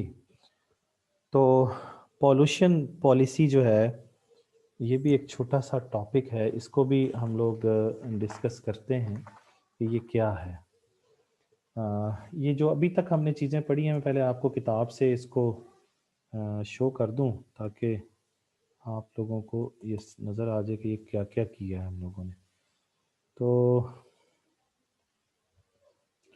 एक तो मैंने ये पब्लिक गुड समझाया आपको, ठीक है, और इसके साथ साथ मैंने आपको सोशल गुड भी समझाया है, ठीक है, अपना सॉरी, पब्लिक गुड को ही सोशल गुड कहते हैं। इसके अलावा मैंने आपको प्राइवेट गुड भी समझाया है। दो चीज़ें मैंने आपको समझाई। तो ये पब्लिक गुड है, और पब्लिक गुड में कोई भी शख्स वॉलंटरली पे करने के लिए तैयार नहीं होता, क्योंकि नॉन एक्सक्लूडेबिलिटी होती है, सब लोग फ्री यूज़ करना चाहते हैं। फिर उसके बाद जनाब मैंने पब्लिक गुड के बाद आपको फ्री राइडर प्रॉब्लम बताया, और उसको मैंने बताया कि फ्री राइडर प्रॉब्लम को ओवरकम कैसे किया जा सकता है, उसके ये तरीके आपको 3 बताए।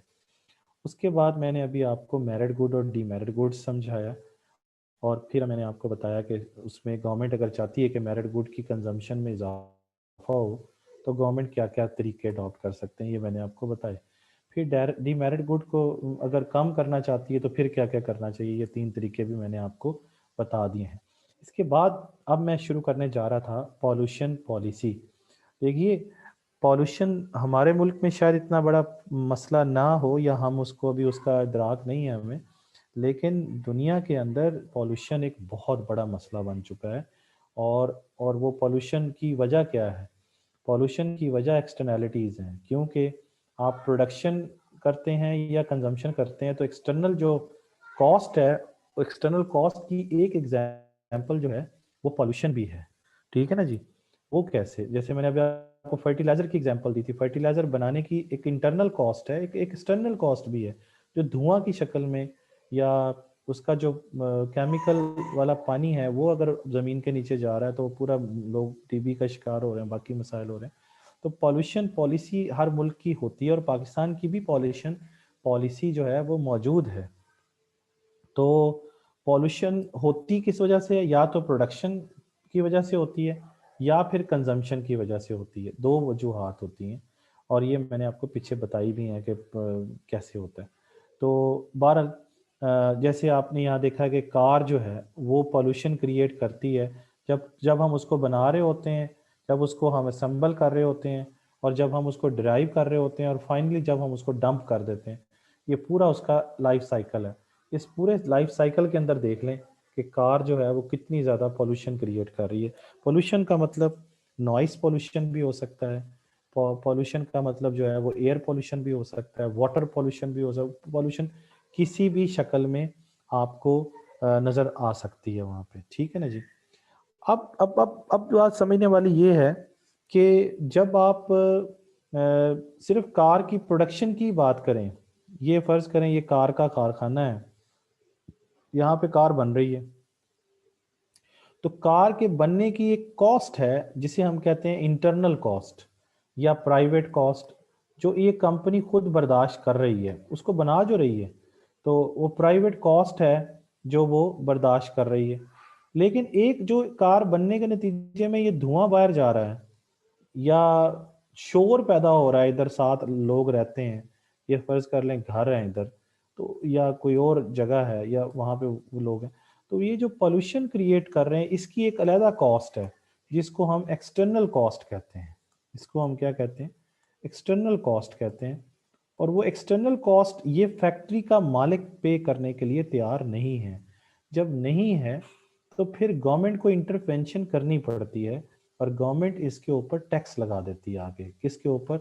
ये कार बनाने वाली फर्म के ऊपर, कि आपकी वजह से एक्सटर्नल कॉस्ट जनरेट हो रही है, इसकी आप पेमेंट करें, और वो टैक्स उसकी कीमत होती है। और टैक्स वो गवर्नमेंट जो है फिर उन लोगों के से पैसा इकट्ठा करके उन्हीं लोगों की वेलफेयर पे खर्च कर देती हैं, जो उस कार बनाने वाले एरिया के लोगों की खराबी होती है, उनकी सेहत खराब होती है, या उनके प्रॉब्लम्स होते हैं, तो उनके लिए गवर्नमेंट जो है वो खर्च करती है वहाँ पे। तो बहरहाल एक्सटर्नल कॉस्ट जो है वो थर्ड पार्टी इफेक्ट है, क्योंकि कार बनाने वाले की अपनी बेनिफिट भी है और कॉस्ट भी है, और इस तरह कार को खरीदने वालों की अपनी बेनिफिट और कॉस्ट भी है।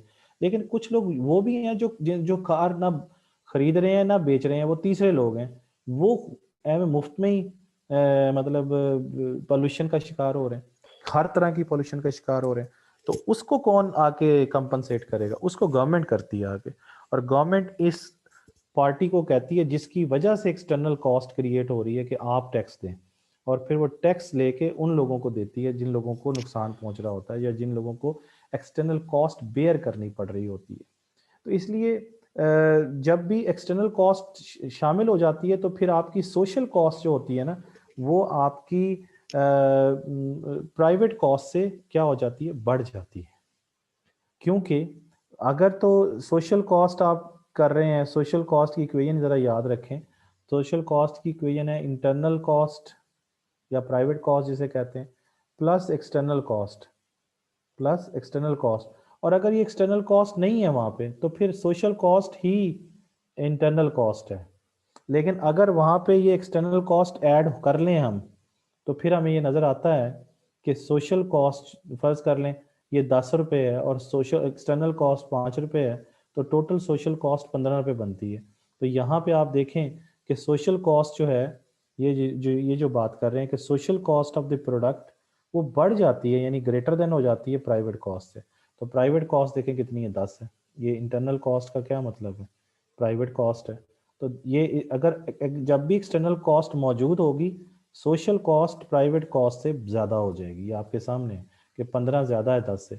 और अगर सोशल कॉस्ट नहीं होगी, अगर अगर सॉरी एक्सटर्नल कॉस्ट नहीं होगी, फर्ज करें जीरो है एक्सटर्नल कॉस्ट, तो फिर सोशल कॉस्ट एक्सीड नहीं करेगी प्राइवेट कॉस्ट से, बल्कि सोशल कॉस्ट और प्राइवेट कॉस्ट यानी इंटरनल कॉस्ट जो है वो दोनों क्या हो जाएंगे, बराबर हो जाएंगे। तो इसका मतलब है कि एक्सटर्नल कॉस्ट का मतलब है एक्सटर्नैलिटीज। अगर एक्सटर्नैलिटीज मौजूद हैं तो फिर सोशल कॉस्ट प्राइवेट कॉस्ट से ज़्यादा हो जाएगी। ये बात समझ आ गई या नहीं आई? सोशल कॉस्ट प्राइवेट कॉस्ट से ज़्यादा हो जाएगी। इसलिए जब ये चीज़ होती है तो इसका मतलब पूरी सोसाइटी को 15 रुपए की कॉस्ट बर्दाश्त करनी पड़ रही है। 10 रुपए की तो ये फर्म खुद बर्दाश्त कर रही है कॉस्ट, इसको बनाने की कॉस्ट है। 5 रुपए की कॉस्ट ये हमसाए बर्दाश्त कर रहे हैं पोल्यूशन की शक्ल में। तो टोटल कॉस्ट इस पूरी सोसाइटी को जो बर्दाश्त करनी पड़ रही है, पूरी सोसाइटी को, वो 15 रुपए की कॉस्ट है। तो 15 रुपए की कॉस्ट जो है वो बता रही है कि आपकी सोशल कॉस्ट आपकी प्राइवेट कॉस्ट से ज़्यादा है। और अब ये 5 रुपए कवर कैसे होंगे? अब ये 5 रुपए जो एक्सटर्नल कॉस्ट हुई है, जनरेट हुई है, ये गवर्नमेंट इससे लेगी टैक्स, इस बंदे से जो कार बना रहा है, और वो टैक्स की सूरत में लेगी और फिर इन लोगों के ऊपर खर्च कर देगी। ये वाले लोग जो 5 रुपए जिनको अस्पतालों में खर्च करने पड़ रहे हैं, टीबी हो गई है किसी को कोई मसला हो गया पोल्यूशन की वजह से, उनके ऊपर वो खर्च करेगी। लगता ये है कि गवर्नमेंट खर्च कर रही है, लेकिन असल में वो टैक्स से पैसा इकट्ठा करके उनके ऊपर खर्च कर रही होती है। ठीक हो गया जी? तो इसका मतलब ये हुआ कि जो गवर्नमेंट है वो पॉल्यूटर जो होता है ना, पॉल्यूटर मीन जो पोल्यूशन फैला रहा है, उसको कहती है कि पे करो, समझ गए? और वो पे करता है क्योंकि वो लोग होते हैं जो रिस्पॉन्सिबल होते हैं पोल्यूशन को फैलाने के, तो वो कॉस्ट पे करते हैं उसकी। ठीक है ना जी? तो ये चीज़ क्लियर होगी आप लोगों को। अच्छा, अब मैं ये अगर यहाँ से मिटा दूँ, समझ तो आ गया आपको। इसको मिटा दूँ तो ज़रा और नज़र आ जाएगा क्या हो रहा है यहाँ पे। ये देखिए, पॉल्यूटर पेज पॉलिसीज लेके आता है, यानी गवर्नमेंट लेके आती है ऐसी पॉलिसीज जिसके अंदर पॉल्यूटर को कहा जाता है, यानी जो पोल्यूशन फैला रहा होता है, कि तुम पे करो।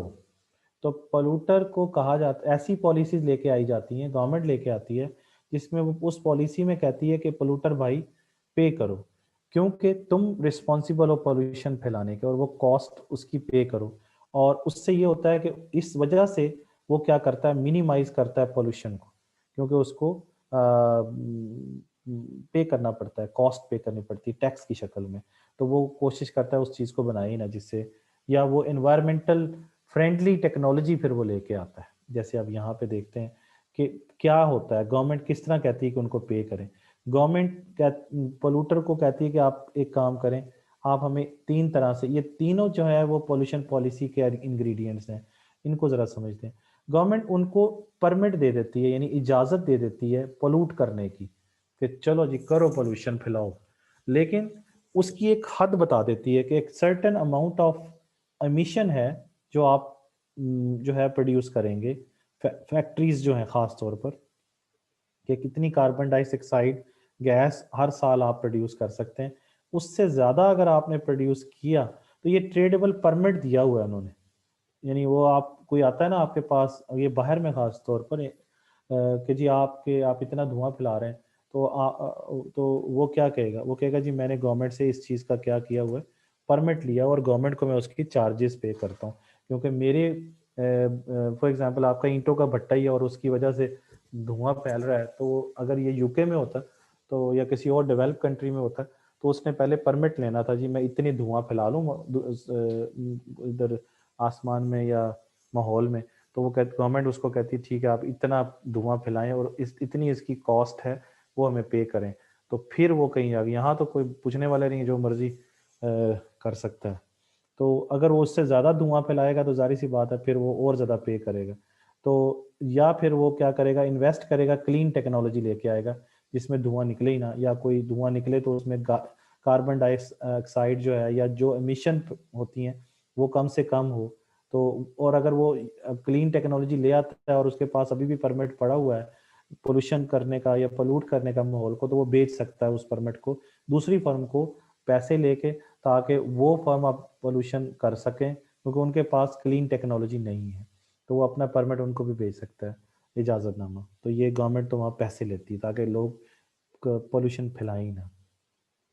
फिर दूसरा है कि गवर्नमेंट जो है वो कहती है ठीक है आप जो वेस्ट जो आपका प्रोडक्ट होगा हम उसको डंप करके आएंगे, यानी उसको डंप का मतलब है कि गर्क करना।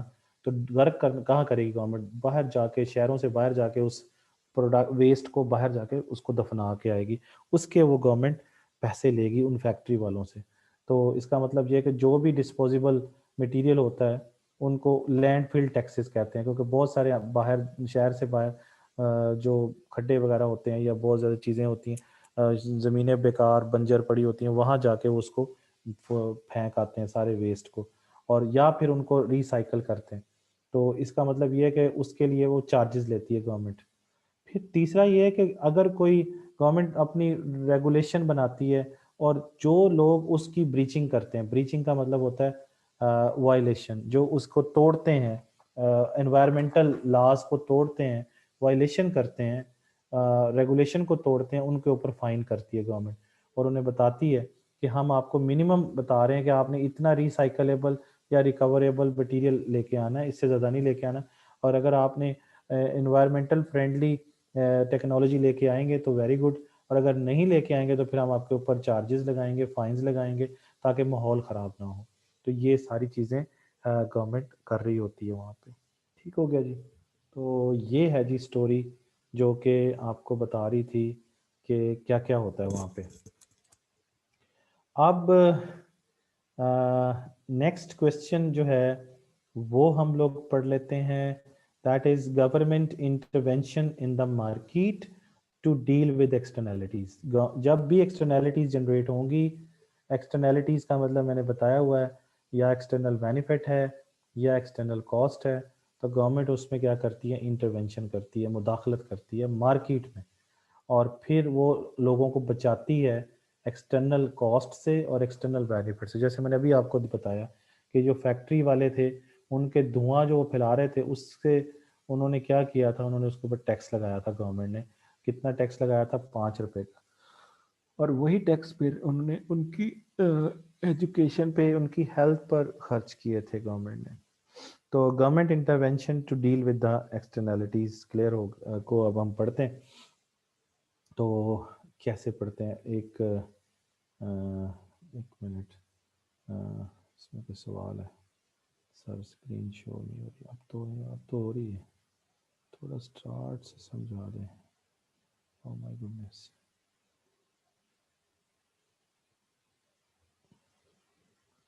अच्छा जी, अच्छा जी, ये फिर है जी स्टोरी।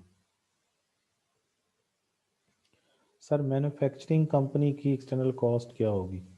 भाई एक बात जहन में रखें, कोई भी कंपनी हो उसकी जो अंदर उसकी कॉस्ट आ रही है वो तो उसे ही पता है, लेकिन उसकी उस प्रोडक्शन एक्टिविटी की वजह से अगर कोई भी एक्सटर्नल कॉस्ट जनरेट होती है तो वो धुएं की सूरत में है, शोर की सूरत में है, बीमारियों की शक्ल में है, कुछ भी शक्ल में, जिससे आप को फील हो कि मुझे जो है ना वो लॉस पहुंच रहा है, तो वो एक्सटर्नल कॉस्ट है उसकी वजह से।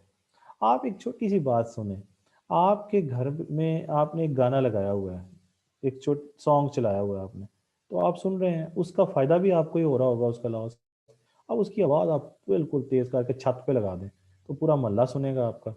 तो अब बताइए, आपकी इस एक्टिविटी की वजह से क्या लोगों को लॉस नहीं पहुँच रहा? क्या लोगों को नॉइज़ पॉल्यूशन बर्दाश्त नहीं करनी पड़ रही?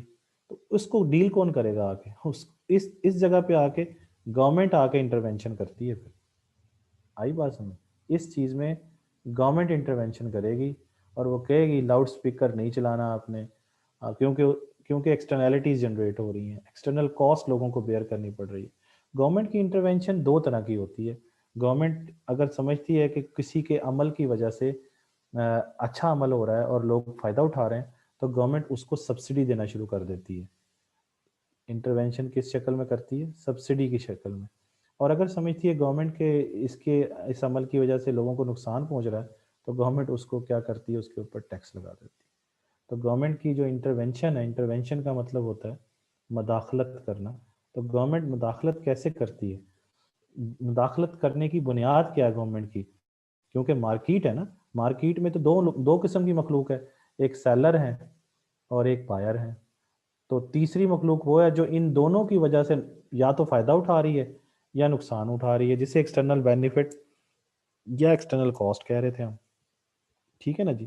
तो जहाँ पर भी अब फ़र्ज़ करें मैं एजुकेशन फ्री देना शुरू कर दूँ लोगों को, मैं पढ़ाना शुरू कर दूँ फ्री, तो तो इसका मतलब ये है कि इससे लोगों को एक्सटर्नली बेनिफिट मिलना शुरू हो गया ना।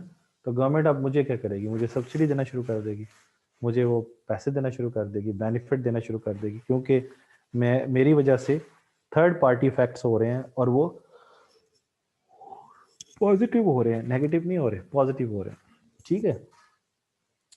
तो इस चीज़ को अब एक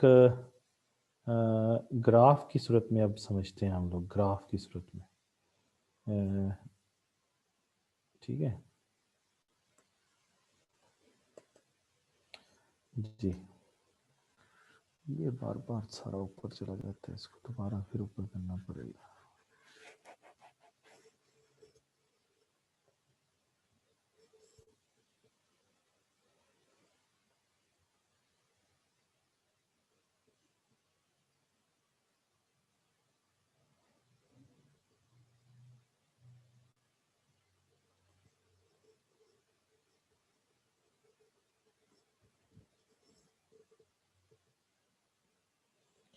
ये नेक्स्ट टॉपिक हम पढ़ रहे हैं और ये टॉपिक क्या है?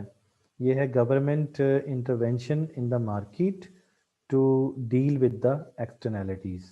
यानी अगर एक्सटर्नैलिटी अच्छी भी होती हैं, बुरी भी होती हैं, और गवर्नमेंट की अब हमने देखना है कि वो गवर्नमेंट इंटरवेंशन कैसे करती है, किस तरह से करती है गवर्नमेंट इंटरवेंशन, ये हमने अभी समझना है। ठीक है ना जी? तो वो समझते हैं। पॉल्यूशन पॉलिसी समझ गए ना आप लोग? तो नेक्स्ट टॉपिक क्या है हमारे पास? नेक्स्ट टॉपिक है government intervention in market to deal with externalities. अब गवर्नमेंट की इंटरवेंशन मैंने अभी आपको बताया कि दो तरह से होती है। पहली चीज़ होती है टैक्स लगा दे गवर्नमेंट। दूसरी चीज़ गवर्नमेंट की इंटरवेंशन कैसे होती है कि गवर्नमेंट सब्सिडी दे दे। सब्सिडी का क्या मतलब होता है और टैक्स का क्या मतलब होता है, ये अभी समझते हैं। लेकिन टैक्स की सूरत में जो मुदाखलत करती है गवर्नमेंट, वो एक्सटर्नल कॉस्ट अगर हो तो तब करती है। एक्सटर्नल कॉस्ट हो तो फिर टैक्स लगाती है, और अगर एक्सटर्नल बेनिफिट हो तो फिर गवर्नमेंट क्या करती है? सब्सिडी दे देती है। तो ये है यानी टू डील विद एक्सटर्नैलिटीज़। ये एक्सटर्नैलिटीज़ का मतलब एक्सटर्नल बेनिफिट है या एक्सटर्नल क्या है? कॉस्ट है। तो और जो इंटरवेंशन कर रही है गवर्नमेंट, वो भी दो तरह से कर रही है, या वो सब्सिडी लगा रही है, दे रही है, या वो टैक्स लगा रही है। तो ये इंटरवेंशन मैंने अभी बताया कि इसको हम मदाखलत कहते हैं, गवर्नमेंट कैसे इंटरवीन करती है। अच्छा, अब सबसे पहले हम लोग टैक्स पढ़ते हैं किसे कहते हैं। तो टैक्स आपने कई दफ़ा सुना हुआ है। तो टैक्स की डेफिनेशन मैं कर रहा हूँ। Tax is a compulsory payment which is paid by the residents of a country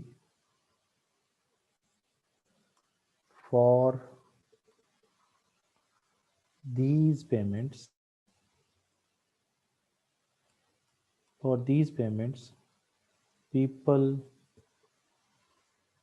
would not demand any direct